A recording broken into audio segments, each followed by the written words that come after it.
we have now deduced the matrix representations for symmetry operations generated by two elements of symmetry, that is the identity element and also the center of symmetry. And now we will go on to deduce matrix representations for symmetry operations generated by the axis of proper axis of symmetry. So matrix representation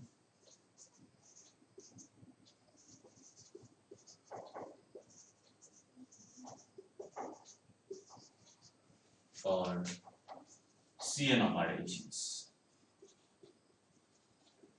So in order to deduce the matrix, let us first look at the Cartesian coordinate or three-dimensional Cartesian coordinate system as the basis, and let's assume a point with coordinate x, y, and z once again. And now, if we write the column matrix for this particular point, and then if we assume that this is the z-axis, this is x-axis, and this is the y-axis, and we assume that the proper axis of symmetry, that is the principal axis of symmetry, is along the z-axis, and when we do rotation with respect to the z-axis, the x and y coordinates are going to change, while the z coordinate is not going to change and it is going to remain the same. So after doing Cn operation on x, y, z, on this point with coordinate x, y, z, the resulting matrix, we do not know what are the x and y coordinates after doing the Cn operation, but we know for sure that the z coordinate is not going to change and it is going to remain as z. So we do not know the resulting matrix for x and y, what are the final coordinates for x and y, but for z it is going to remain as z, and that is why we can write part of this matrix for Cn operation, because we do not know, because it is going to be a 3 by 3 matrix again, and we do not know these numbers which will change x and y coordinates, but we know for sure that this 3 by 3 matrix, these elements over here in the last row and the last column are going to be 0, 0 and 1. So we need to deduce these numbers over here to find out the matrix representation for the Cn operation. Now what we will do, since the z coordinate do not change when we do Cn operation, when the Cn axis passes through the z axis, so we will take only the two-dimensional Cartesian coordinate system. Now we will look only on the x and y coordinates. So let's assume this to be x-axis and this to be y-axis, and since the z coordinate do not change, let's only look at x and y coordinates of the point, and then now the z-axis is perpendicular to the plane of the board, and when we rotate with respect to the z-axis, that is to just when we do Cn operation with respect to the z-axis, what we will do is that we will move this factor r to a new position.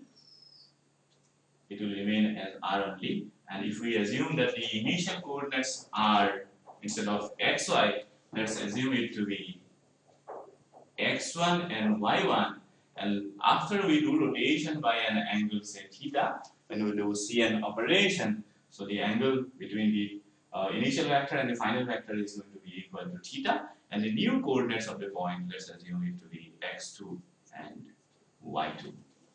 So we did Cn operation, that is we rotated the vector r by an angle theta, and let's now find out how we can deduce the matrix representation for this particular rotation operation. So what we need to do is to we need to find the coordinates x2 and y2 in terms of x1 and y1, and then we can write the final matrix. So let's use trigonometry to find out the coordinates of x1, x2, y2 in terms of x1 and y1. So if we use trigonometry now, and let's assume this angle between to be equal to alpha, that is the angle formed by this particular right angle triangle over here. So that is the angle here is equal to alpha, and this angle is equal to theta. So that is this up to here is equal to theta, because that is theta. We rotated the vector by angle theta. So now we can write that sine alpha is equal to b by h, we know, and cos alpha is equal to b by h, that we know from trigonometry. And so we can write sine alpha is equal to b here, the perpendicular here is going to be the y coordinate, and y coordinate for this triangle is equal to y1, and h is equal to r, so this is equal to r, and for this cos alpha is equal to base is nothing but the x coordinate, which is equal to x1 by r. So from here we can write that y1 is equal to r sine alpha, and from here we can write that x1 is equal to r cos alpha. So we reduced these two relations, that is x1 equal to r cos alpha and y1 is equal to r sine alpha from here. So let us now do the same with the other triangle, that is when the vector is moved to a new position after doing the rotation operation with respect to the CN axis. So we rotated the vector by angle theta, and now we have a new triangle, that is this triangle that we can see with the new vector that is generated after we did the rotation operation. So now let's write the same expressions. So now sine, the angle is going to be theta plus alpha. Theta plus alpha will be equal to b by h. B is equal to y2 by r, and cos theta plus alpha will be equal to x2 by r. So we can expand now. That is what we can do.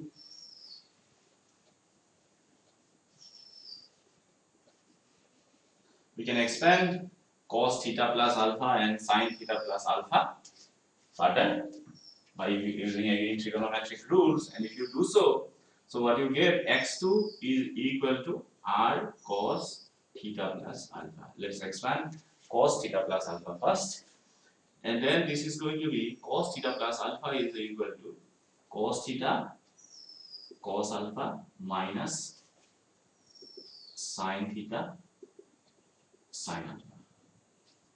This is what we get. So this will be equal to r cos alpha cos theta minus r sin alpha sin theta. Now r cos alpha we know is equal to x1, and r sin alpha we know is equal to y1. So we can write this to be equal to x1 cos theta minus y1 sin theta. So we have reduced what is x2, because when we did the operation on, when we did CN operation, or when we rotated the angle, the vector by angle theta, so the new x coordinate is now equal to, actually this is what is the new x coordinate. That's what we get. So we can write the final answer for x over here in this, because the new x coordinate has become now x1 cos theta minus y1 sin theta. So let's also find out the new y coordinates after we do CN operation, and for that we need to expand the other expression, that is sin theta plus alpha equal to y2 by r, and that will give us the new y coordinates. So let's also wipe this part. Sin theta plus alpha, so that will give us y2 is equal to r sin theta plus alpha. So let's also expand sin theta plus alpha, so that will give us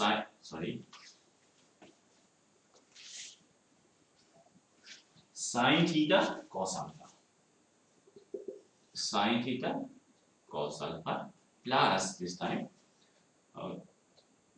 cos theta sin alpha. This is what it be when we expand.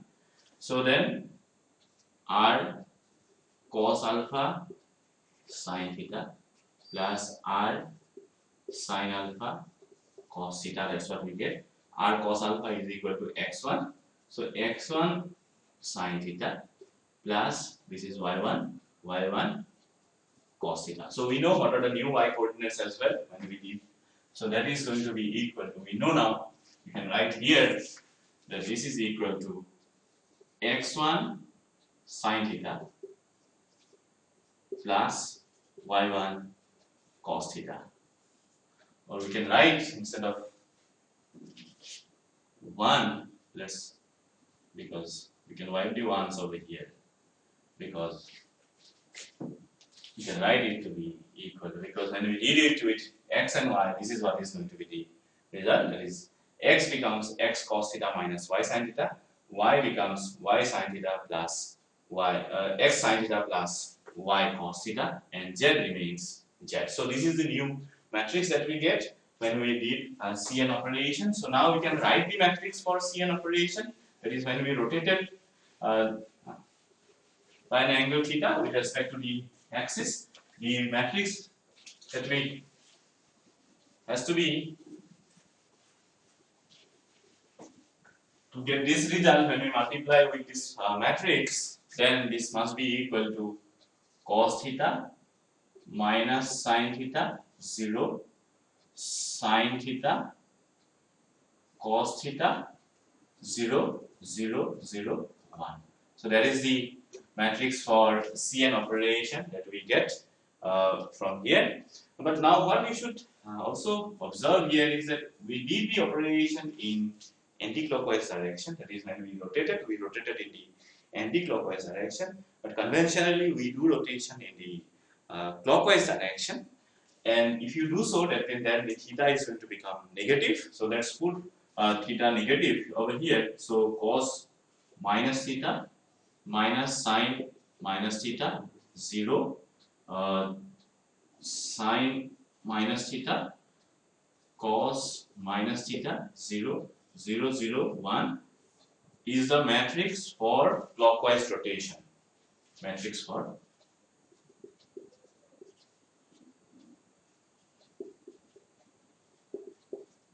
rotation by an angle theta. So cos minus theta will become cos theta. Sin minus theta is minus theta. So there is a minus sign. It will become plus sin theta. 0. This will become minus sin theta. This is cos theta. 0, 0, 0, 1. So this is the final matrix that we get for our matrix representation for clockwise rotation by an angle theta with respect to an axis which is perpendicular to the x and y axis. That is, it is this proper axis of symmetry is along the z axis, and that is why the z coordinates do not change and x and y coordinates do change, and this is the matrix transformation matrix that we need to do this symmetry operation, that is rotated by an angle theta. So now we know, so this is the Cn operation, matrix representation for Cn operation.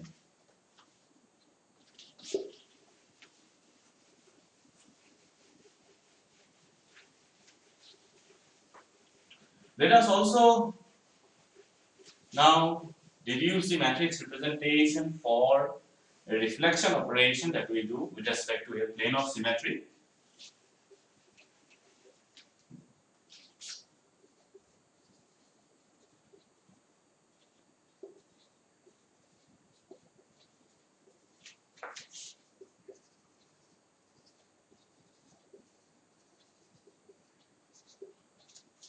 So let's again consider the three-dimensional Cartesian coordinate system x, y, and z.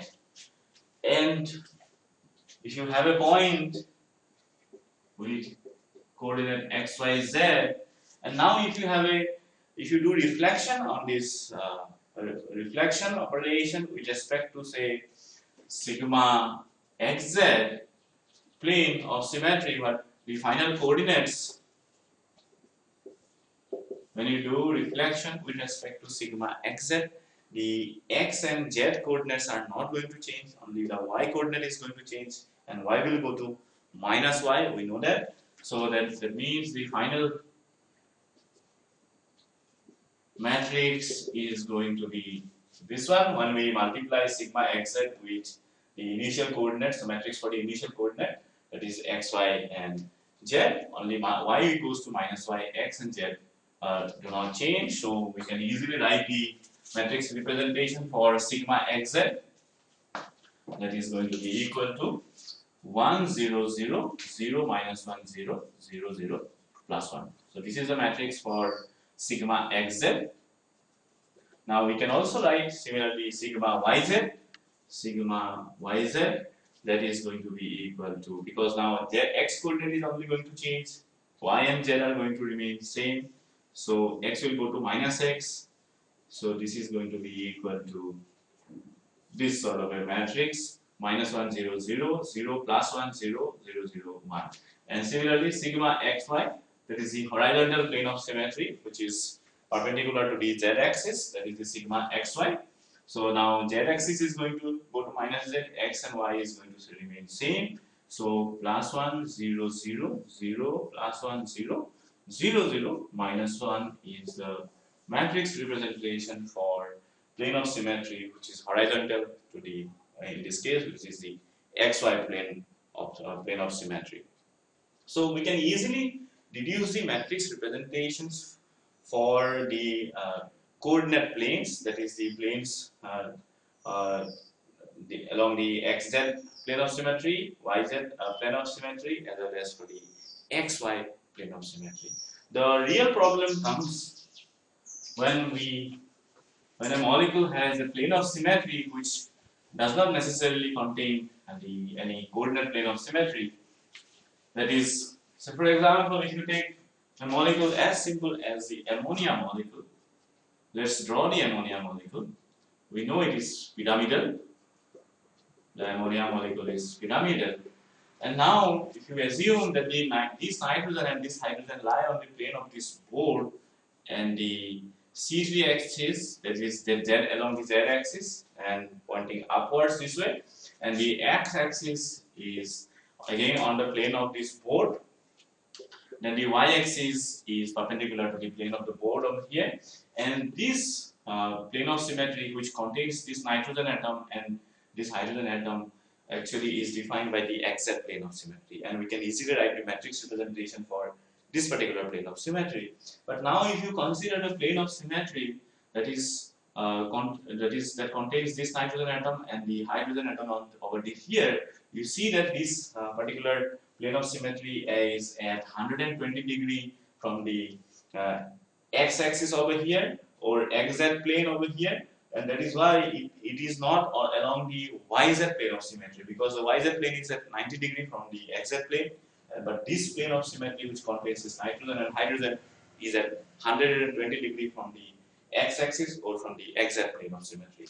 Similarly, the other hydrogen atom, this one, and this nitrogen atom contains also another plane of symmetry, and this particular plane of symmetry, the angle to this particular plane of symmetry from x-axis is going to be equal to 240 degree, because 120 up to here and then another 120 from this hydrogen to this particular hydrogen, so total 240 degree angle it makes with the initial the xz plane of symmetry. In again, this particular plane of symmetry also is not a coordinate plane of symmetry, and we cannot write the matrix representation for such a plane of symmetry very straightforwardly. So we'll have to deduce the matrix representation for such plane of symmetry, or we have to deduce a generic matrix representation for plane of symmetry, so that we can write the matrix representation for any plane of symmetry by looking at the angle that it makes with the x-axis. So let's again consider a three-dimensional Cartesian coordinate system.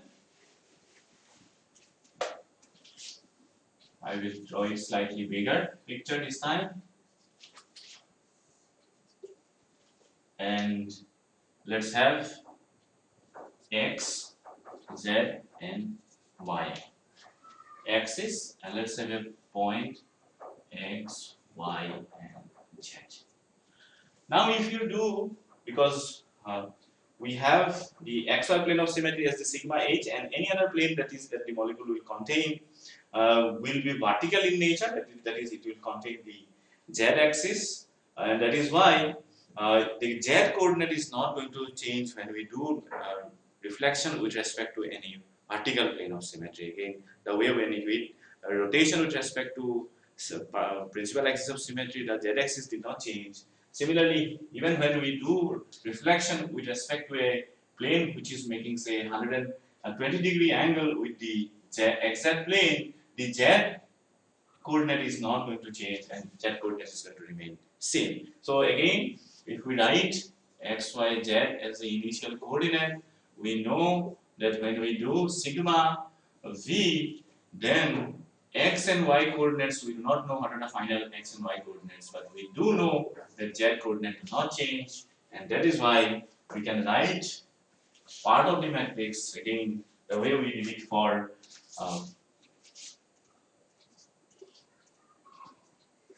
CN operation.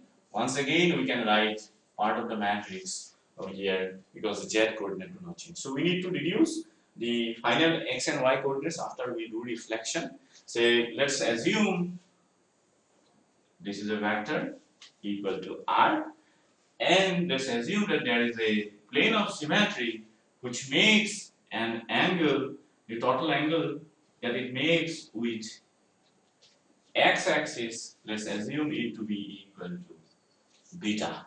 So it makes an angle beta. So after we do reflection with respect to this plane of symmetry, the sigma, this vector will be reflected towards this side, and it will be, again, new coordinates will be there. So that's x1, y1, and z remains z. So x2 and y2, and we can now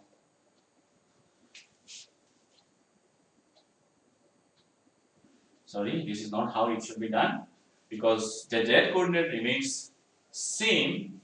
So we do not have to consider the z coordinate, and what we have to do is we will do it on the xy coordinate only, assuming that it is xy coordinate only, and this is the point x and y, or x1, y1, vector r. Now the z-axis is perpendicular. This is x and this is y. Z-axis is perpendicular to this plane, and that is why the plane of symmetry will be vertical now. So it will be along this direction. It will bisect it. So let's have the plane of symmetry in this way. This is the plane of symmetry, sigma, and when we do reflection with respect to sigma, this point will move to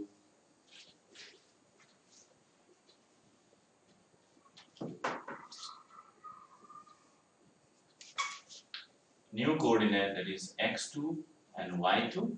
So this is again vector r. So let's assume that the plane of symmetry, the sigma, makes an angle beta with the x-axis, and this original vector r, or the original coordinates, initial coordinates, the vector for the initial coordinates makes an angle alpha with the x-axis. So now what we can do is we can again take help of trigonometry to write that x1 is equal to r cos alpha and y1 is equal to r sin alpha, the way we wrote earlier. So then let's find out what is this angle, because this angle is alpha. This whole angle from the plane of symmetry to the x-axis is equal to beta. So this particular angle that the plane of symmetry makes with the initial vector over here is going to be equal to beta minus alpha. So when we do reflection with respect to this plane of symmetry, this vector will move to this new position, and similarly this angle will also be equal to beta minus alpha. So that we can easily find out the angle between the plane of symmetry and the new vector, because with the initial vector it made the plane of symmetry made beta minus alpha angle. Similarly, after reflection it will make the final vector will also make an angle beta minus alpha with the plane of symmetry. So let's again assume this right angle triangle over here, and the total angle, that is from here to here, the angle is equal to beta minus alpha, and after that from the plane of symmetry to the x-axis is equal to beta. So beta minus alpha plus beta, so that is equal to 2 beta minus alpha. So the total angle that we have over here, this particular angle from the final factor after reflection to the x-axis is equal to 2 beta minus alpha, that we can find out. So let's write x2 is equal to r cos 2 beta minus alpha, that we can write. So let's expand this again. R cos 2 beta cos alpha plus it is going to be equal to r cos this is going to be sine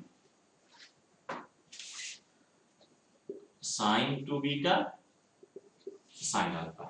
So r cos alpha is equal to x1 we know, so that is x1 cos 2 beta will be here, and then r sine alpha is equal to y, so y1 sine 2 beta. So we know now what are the new x coordinates after we do reflection with respect to a plane which makes an angle beta with the x-axis. So the new coordinates are x1 cos 2 beta plus y1 sine 2 beta. So similarly, if we now proceed with the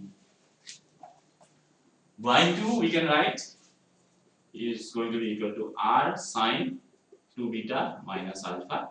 So r sine 2 beta cos alpha minus r cos 2 beta sine alpha is going to be.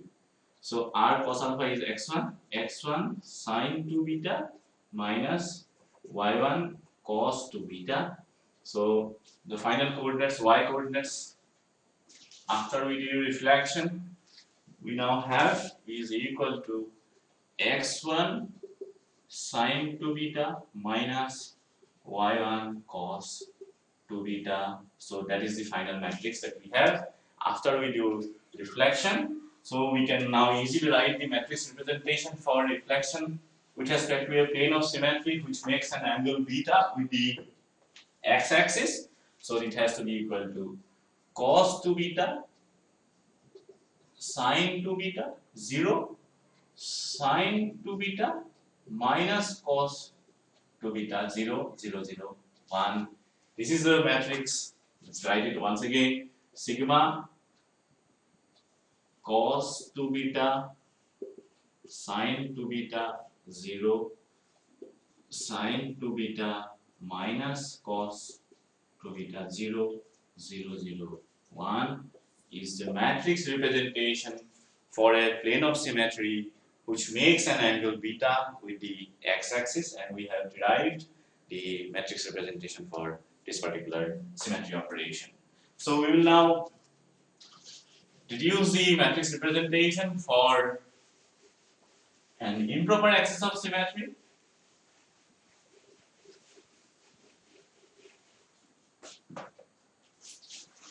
Since improper axis of symmetry essentially is we have to do two operations, that is rotation with respect to Cn, that is along z-axis, and reflection with respect to plane which is perpendicular to Cn, perpendicular to the z-axis, that is reflection on the xy plane. So we know that for rotation the along the, so what we have is here x, z, and y. So we will do rotation with respect to Cn. So when we do rotation with respect to z-axis, the z coordinate do not change, x and y coordinate change, and we have deduced how the x coordinate change.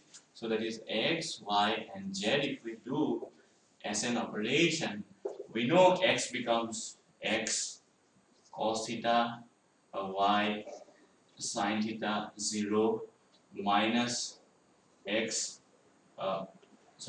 minus x sin theta, that is y cos theta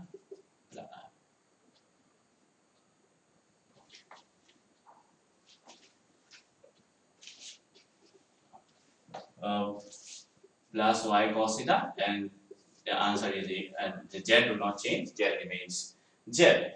So when we do Sn, but we also have, so this is for Cn, this is what we have, but when we do Sn operation, then we along with Cn we also do a sigma which is perpendicular to the z-axis, so it is reflection on the xy plane of symmetry, so z will go to minus z then. So when we do Sn, z becomes minus z. So this should be the final coordinates of the point xyz will become this one after we do Sn operation, and so we can easily write the matrix representation for Sn operation, that is going to be cos theta sin theta 0 minus sin theta cos theta 0 0 0. Now minus 1 instead of plus 1, because we are doing reflection as well, that is on a plane perpendicular to the Cn axis of symmetry. X and y coordinate are not going to change when we do reflection with respect to sigma xy, and that is why they remain as it is, as we have done only Cn operation, and the z coordinate is going to become minus z, and that's why the matrix representation for rotation with respect to an improper axis of symmetry is essentially going to give us this, can be represented by this particular matrix. So now we have deduced matrix representation for different symmetry operations generated by all the elements of symmetry. We will now try to deduce matrix representation for proper axis of symmetry which do not exactly point along the z-axis. So for example, if you take now an octahedron,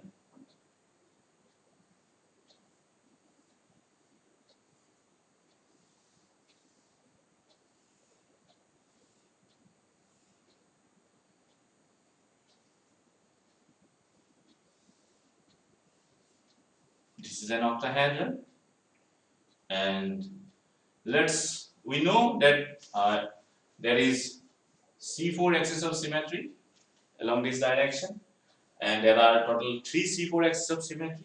Only one of them points upward. So if we assume this direction to be the z direction, then the other C4 axis of symmetry does not necessarily point along the z direction, and that is why we have to write now. Let's assume this to be the x direction, and this to be the x, and this to be the y, and this to be the z direction. Now these two point along x and y, and that is why the matrix representation for the other two C4 axis or rotation with respect to the other C4 axis of symmetry are going to be different from what you get in case of the C4 that is pointing along the z axis, and you should be able to write matrix representation for these symmetry operations generated by these two C4 axis of symmetry as well. But while in this class what we will do, that we will reduce matrix representation for the C3 axis of symmetry, which passes through the center of this triangular plane and goes out through the center of the opposite triangular plane. So we have 4 such C3 axis of symmetry in the octahedron, and now you see that these plane of symmetry also do not pass through the z-axis and are not collinear with the z-axis, and that is why we cannot use, because the Z coordinate also changes when we do rotation with respect to this C3 axis of symmetry, and that is why we cannot use the generic equation that we derived, considering that the principal axis of symmetry passes through the Z axis in this case. So we need to deduce the plane of symmetry for or the what do you call the matrix representation for such C3 axis of symmetry. Also, if you see the tetrahedron, in case of the tetrahedron molecule again,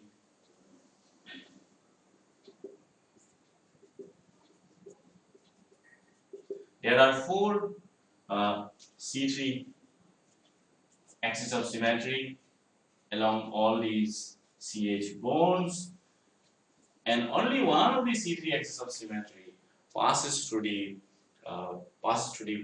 Z axis. The other three C3 axes do not really pass through the Z axis, and that is why we cannot write the same generic equation that we used earlier for these to write matrix notation for these C3 axis of symmetry, and we need to deduce how one can find out, or I need to find how the matrix representation for these symmetry operations generated by these C3 axis of symmetry as well. So now for this particular C3 axis of symmetry, if you look carefully, when you do C3 rotation, so let's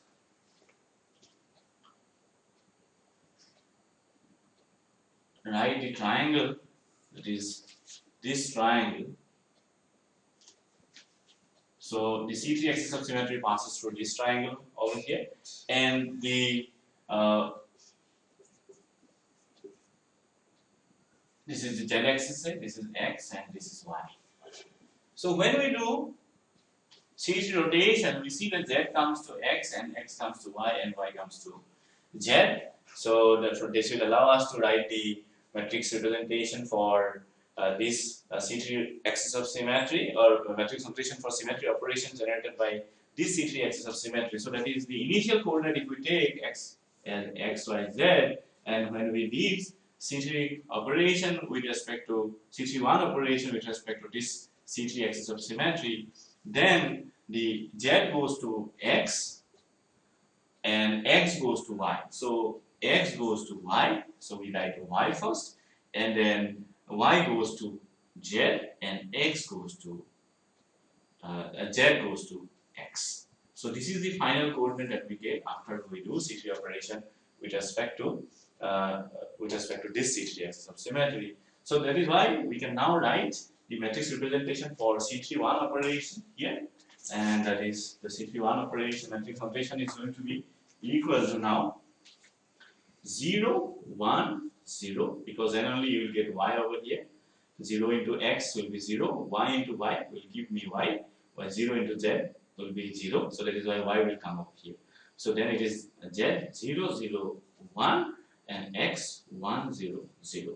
So these particular matrix, upon multiplication with the matrix for the initial coordinate, initial vector, will give me this resulting vector, and that is how we can find out that the matrix representation for this C3 axis of symmetry can be given by this particular matrix representation for this C3 one operation with respect to this C3 axis is going to be this one. So that's how one can find out matrix representation for such proper rotation with respect to such proper axis of symmetry, or even improper axis of symmetry, which are not collinear with the Z axis. So what you should do is, as an exercise, you should try to write matrix representation for all C3 operations in octahedron as well as in tetrahedron. So you see that there are 4 C3 axes of symmetry in octahedron as well as in case of the tetrahedron. So that is why what you should do is there are 8 total C3 operations, and you should write the matrix representation for all of these C3 operations. At the same time, you should also write matrix representation for all S6 operations in case of the octahedron. Also, you should do. You should also again think how the x's are going to transform upon doing S6 operation, and accordingly find out the matrix representation for all S6 operation. There are total again 8 S6 operation in case of the octahedron, and you should find out all these matrix representation for all of these symmetry operation. Again, what you should do is, if you take the benzene molecule, say, you know there is a C6 axis of symmetry, and perpendicular to this C6 axis of symmetry, there are total 6 C2 axis of symmetry.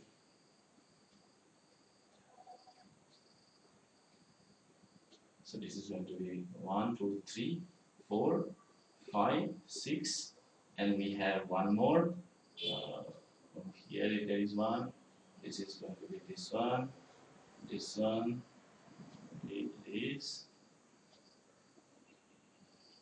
this one.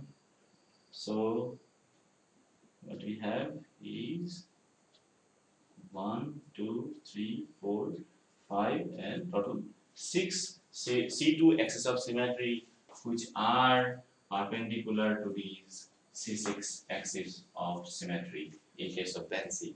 So again, 2 of these C2 axes are going to lie on one of the 2 coordinate axes. Say for example, if you assume the z-axis is perpendicular, now we can take this to be the x-axis and this to be the y-axis. But the other C2 axes of symmetry are not collinear with the coordinate axis, and that is why one needs to find out the matrix representation for these C2 axes of symmetry by following different procedure. And one hint that I can give you to find out the matrix representation for these C2 operation with respect to these C2 axis of symmetry is that we know that sigma H and sigma V is equal to C2. So that is, these sigma V's contain the C2 axis of symmetry, and that is how, by doing multiplication of sigma V and sigma H, one can get the C2 operations, and you should again reduce all the symmetry of matrix representation for all these C2 operations present in case of the benzene molecule. So this brings us to the end of this lecture. What we have essentially learned during this lecture is that we learned a few important basic properties of matrices. That is, we have learned what is the character of matrix, how do you do transpose of a matrix, and we also learned how to do matrix multiplication, and then also we learned another very important and special multiplication, that is the direct product of 2 matrices. And then we deduced the matrix representation for different symmetry operations generated by all the elements of symmetry, the identity element, the inversion center, as well as the proper axis of symmetry, and also we did for plane of symmetry as well as for improper axis of symmetry. And you should do all the exercises that I have mentioned over here, and then you can find out matrix representation for all symmetry operations that can be present in any molecule. So let me conclude this lecture with this. I thank you very much for being with me during this lecture.